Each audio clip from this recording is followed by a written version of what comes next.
The application had described it as a unique opportunity for cultural immersion.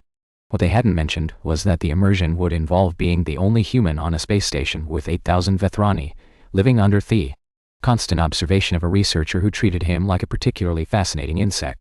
Dr.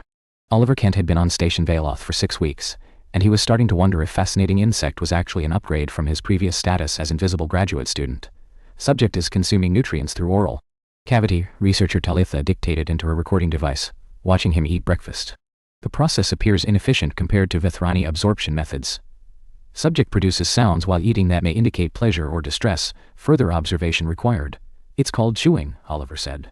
And the sounds are because this protein paste tastes like cardboard. Tal'itha's antennae twitched, a gesture he had learned to interpret as curiosity. Cardboard is a human substance? It's a packaging material, not food. Yet you compare your food to it. Is this human humor? It's human complaint. There's a difference. She made a note. Subject distinguishes between humor and complaint. Request: demonstrate examples of each for comparative analysis. Oliver set down his spoon. Look, researcher Tal'itha. You may call me Tal. It is more efficient. Tal, then. I know I'm your research subject, but I'm also a person. A person who's spent 6 weeks being followed around by someone who treats every breath I take as data points. You object to the observation? I object to being observed without being known. You've recorded 17 hours of my eating habits, but you've never asked me what my favorite food is. You've cataloged my sleep patterns, but you've never asked what I dream about. You're studying me without actually seeing me. Tal was silent for a moment. Her compound eyes, faceted and iridescent, seemed to shift in a way he couldn't interpret.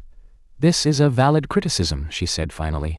The Veth'rani approach to xenoanthropology emphasizes observation over interaction. We believe that engagement contaminates the data. And I believe that observation without engagement means you're not studying me. You're studying a performance of me. Explain. Oliver pushed away from the table. When someone's watching your every move, you don't act naturally. You perform. You become what you think they expect, or what you want them to see, or just someone who's very, very aware of being watched. He met her eyes, as much as one could meet compound eyes. He wanted to understand humans. You need to talk to me. Not at me, with me. Tal's antennae waved in complex patterns he couldn't decode. This would violate research protocols, she said. Maybe your protocols need updating. Another long pause. Then, unexpectedly, she set down her recording device. What is your favorite food, Dr. Kent? He blinked. What? You suggested that I should ask about your preferences rather than merely observe your consumption patterns. I am implementing your recommendation. She tilted her head. What is your favorite food? Oliver felt something shift in his chest. It was such a small thing, a single question. But it was the first time in 6 weeks that anyone on this station had asked him anything about himself rather than at himself. Pizza, he said. Specifically, thin crust pepperoni with extra cheese from this little place in Brooklyn that my grandmother used to take me to. Pizza is not available on this station. I know. That's part of why I miss it. He smiled, his first real smile since arriving. But missing things is part of being human. We're always carrying pieces of home with us, even when home is thousands of light years away. Tal made no move toward her recording device. Tell me about home, she said. And for the first time since arriving on Station Valoth, Oliver did. Their conversations became daily rituals. Tal would complete her required observations. She still had research quotas to meet. But afterward they would talk. Really talk. About Earth and Veth'nar, about human customs and Veth'rani traditions, about loneliness and curiosity, and what it meant to be the only one of your kind in a sea of others. You are isolated here, Tal observed one evening. They had migrated from the observation lab to a small garden, one of the few green spaces on the station, maintained for the psychological benefit of species that required vegetation. No other humans. No one who shares your experiential framework. I've been isolated before, Oliver said. Graduate school isn't exactly a social paradise. But this is different. Different how? Before, I was alone because I was focused on my work. Here, I'm alone because I'm alien. No matter how much time I spend with the Veth'rani, I'll never really be one of you. There will always be a gap. Does the gap distress you? Oliver considered the question. It used to. The first few weeks were hard. But lately, he glanced at her. Lately I've started to wonder if the gap is the point. I do not understand. If I could fully understand everything about the Veth'rani, there would be nothing left to learn. Nothing to be curious about. The gap is what makes connection meaningful. We're reaching across something, not just standing on common ground. Tal's antennae waved slowly. This is a significant reframe of xenoanthropological theory. Is it? Standard models assume that understanding requires elimination of difference. You are suggesting that understanding requires acknowledgement of irreducible difference. She paused. This would change how we approach first contact protocols. Or it would change how you approach friendship. The word hung in the air. Oliver hadn't meant to say it, had been carefully avoiding the concept, maintaining professional distance. But 6 weeks of daily conversations had eroded something in him, and the truth had slipped out. Friendship, Tal repeated. This is a human relational category. Does Veth'rani have an equivalent? We have kinship bonds, professional affiliations, reproductive partnerships. Her antennae drooped slightly. But friendship as humans describe it, connection based purely on mutual appreciation, without strategic or biological purpose, is considered unusual, or considered wrong, considered inefficient. She looked away. Resources devoted to non-functional relationships are resources not devoted to advancement of collective goals. That sounds lonely. I have never considered it so. Until... She stopped. Until I began talking with you. Her compound eyes found his. Until I discovered that conversation could be its own purpose. That knowing someone could be valuable even without practical application. Oliver's heart was doing something complicated in his chest. Tal, he said carefully, are you saying you consider me a friend? She was silent for a long moment. I am saying, she said finally, that when I complete my observation hours, and my recording devices are stored, and my research quotas are met, I find myself wanting to continue speaking with you. Not because data requires it. Because I require it. Her voice dropped. I'm saying that you are the first person who has ever made me feel that requirement. That's friendship. Then yes. She met his eyes directly. I was her cultural exchange subject. She was my first real friend.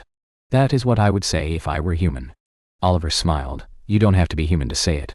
I do not. Friendship isn't a human invention. It's a human word for something universal. The connection between two beings who have chosen to see each other.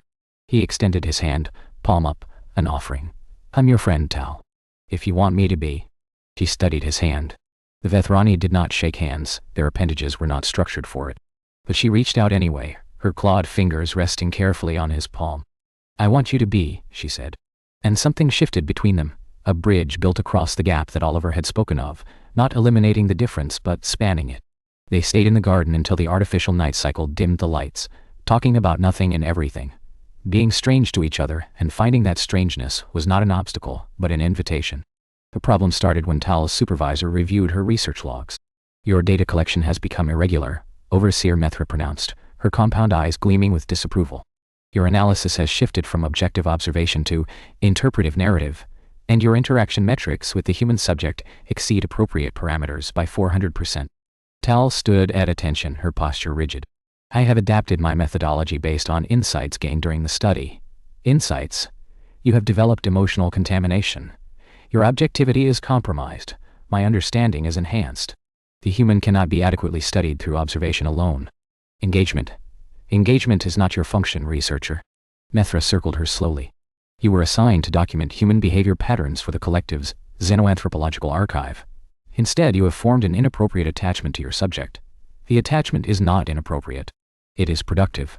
Through friendship with Dr. Kent, I have learned more about human psychology than 17 previous researchers combined. Friendship. Veth'rani's antennae flattened with distaste. Human weakness you have apparently contracted. It is not weakness, it is termination of your assignment. Effective immediately. Veth'rani turned away. The human will be returned to his origin station. You will be reassigned to domestic research where your contamination cannot spread. No. The word came out before Tal could stop it. Veth'rani froze. What did you say? No. I will not allow this. Tal's voice was steady, though something inside her was trembling. An unfamiliar sensation that she suspected was fear. Dr. Kent came to this station voluntarily. He has committed no violation. Removing him without his consent would be contrary to the cultural exchange protocols that govern his presence here. The protocols are for his protection, not yours. Then he should be the one to decide whether he wishes to leave. Tal met her supervisor's eyes. Unless the collective has changed its principles regarding autonomous decision-making among sentient species. Veth'rani's antennae twitched. The accusation was serious. Suggesting that the collective would violate its own stated values was not far from suggesting corruption. You would challenge me? For a human, I would challenge anyone who tried to take my friend from me. Tal's voice carried a conviction she had never felt before. Oliver Kent is not a research subject. He is a person. Person who has shown me something I did not know was possible. Connection without utility. Appreciation without agenda. I will not lose that because your protocols do not account for it. The standoff stretched for long seconds. Then Veth'rani made a sound, somewhere between disgust and resignation. Very well. The human stays until the exchange period concludes. But your research assignment is terminated. You will be given personal leave to address your contamination. It was not a victory, but it was not a defeat either. When Tal found Oliver in his quarters, she was still shaking. You're upset, he said immediately, rising from his desk. What happened? My supervisor attempted to terminate your presence on the station. I prevented this, but the cost. She struggled to find words. I have been removed from my position. My career is effectively ended. I am considered contaminated by non-functional attachment. Oliver stared at her. You gave up your career? For me? I gave it up for friendship. For the first genuine connection I have ever experienced. She looked at him. Was I wrong? He crossed the room in 3 strides and pulled her into an embrace. An alien gesture. Physically awkward given their different anatomies, but somehow exactly right. You weren't wrong, he said against her exoskeleton. You were brave. You were loyal. You were everything a friend should be. I do not know what happens now. Neither do I, but we'll figure it out together. He pulled back to meet her compound eyes. That's what friends do. The cultural exchange period ended 3 months later. In that time, everything had changed. Tal's story had spread through the station, the researcher who had sacrificed her career for a human friend. Some saw it as madness. Others saw it as something to aspire to. The Veth'rani had always prided themselves on efficiency and logic, but Tal's choice had introduced a variable they couldn't process. The possibility that connection was its own reward. Oliver had continued his research, but now Tal was his partner rather than his observer. They published papers together, human and Veth'rani perspectives woven into a new framework for understanding cross-species relationships. Their work challenged centuries of xenoanthropological orthodoxy, and they had become something neither had expected. I do not want you to leave, Tal said on their last evening together. They sat in their garden. It had become their garden over the months, a place they retreated to when the rest of the station felt too strange. I don't want to leave either, then do not. Stay. The station could accommodate a permanent human resident. And give up Earth? My family? Everything I've ever known? You gave up those things when you came here. For 6 months, your life has been here. With me. Her antennae drooped. I do not understand human attachment patterns, but I know that you are happier here than you were when you arrived. I know that you laugh more, complain less, that you have become yourself in a way you were not before. Oliver was quiet for a long moment. You're not wrong, he admitted. When I came here, I was running from something. My career was stagnant. My relationships were superficial. I took this assignment because I didn't have anything better to do. He looked at her. And then I met you and everything changed. Then stay. It's not that simple. Why not? Because staying would mean choosing you over everything else. And that's a huge decision. A life-altering decision. So was defending me to my supervisor. Tal reached out and took his hand. A gesture she had learned from him, one that still felt strange but also right. You taught me that friendship means reaching across the gap. But you also taught me that some gaps are too wide to reach across.